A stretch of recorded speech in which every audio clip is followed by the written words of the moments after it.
Welcome, listeners. Imagine unlocking the secret strategies to avoid common thinking errors and mastering the art of clear decision making. Intriguing, right?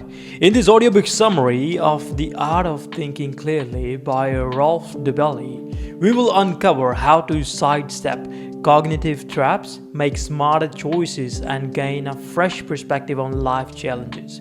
Let's dive in and sharpen our minds together. Life is full of decisions, big and small.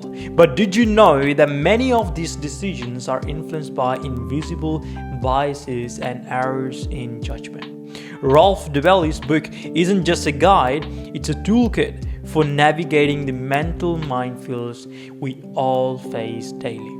Through concise chapters and relatable examples, Dobelli explains over 99 thinking errors that derail our logic and shows us how to rise above in them. And before we move forward, I would highly encourage you to subscribe our channel Miki Farmer because we bring these informative and helpful audiobook summaries on a regular basis. Let's dive into it. Now, number 1, survivorship bias. Let's start with classic mistake. Focusing only on winners, we admire successful entrepreneurs or celebrities. But what about the countless unseen failures? This bias makes us overestimate our chances of success. Dobelli reminds us, true wisdom lies in studying failure as much as successes. Example, think of musicians. For every famous rock star, there are thousands whose dreams faded quietly. Next time you're inspired by a success story, ask, what are the untold struggles? Number 2, the sunk cost fallacy. I have invested too much to quit now. Sound familiar, right? Whether it's a bad movie, a failing project, or a toxic relationship, many of us cling to lost causes because of past investments. Dobelli's advice, forget what you have already spent. Focus on future costs and benefits. For example, imagine you are an hour into a dull movie. Should you stay just because you paid for the ticket? No, your time is more valuable.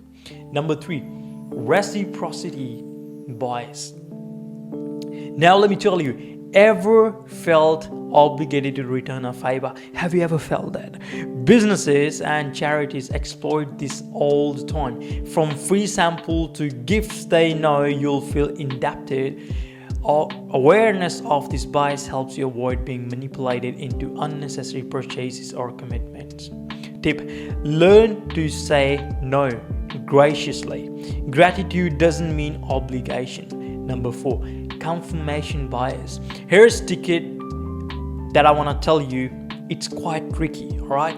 We love seeking evidence that supports our belief while ignoring facts that contradict them. This can cloud judgments and reinforce flawed thinking. Dobelli suggests actively challenging your assumptions. For example, next time you are convinced of something, ask, what would you prove me wrong? Or what would prove me wrong? Number 5, clustering illusion. Humans are wired to see patterns, even in randomness, whether it's spotting shapes in clouds or finding meaning in stock market trends. This illusion can lead to false conclusions. For example, if you see a series of good or bad events, pause before assuming there's a deeper connection. Number 6, social proof. We are influenced by others more than we would like to admit.